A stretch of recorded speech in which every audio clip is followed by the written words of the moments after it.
Pending సాదా బైనామా దరఖాస్తులకు భూభారతితో పరిష్కారం అవుతాయని జిల్లా కలెక్టర్ ఎం మను చౌదరి అన్నారు. సిద్దిపేట జిల్లా మర్కక్ మండల పరిధిలోని రైతు వేదికలో ప్రజా ప్రతినిధులతో భూభారతి చట్టం అవగాహన కార్యక్రమంలో జిల్లా అదనపు కలెక్టర్ అబ్దుల్ హమీద్ తో కలిసి పాల్గొన్నారు. సందర్భంగా మాట్లాడుతూ రెవెన్యూ వ్యవస్థను బలోపేతం చేసేందుకు ప్రతి గ్రామంలో గ్రామ పాలనా అధికారులను నియమించేందుకు ప్రభుత్వం చర్యలు తీసుకుంటుందని అన్నారు.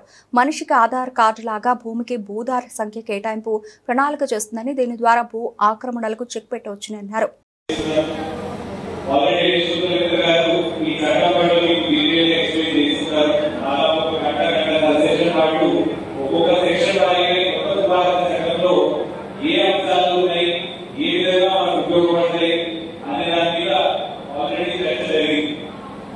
ఇందులో మనం చూసినట్లయితే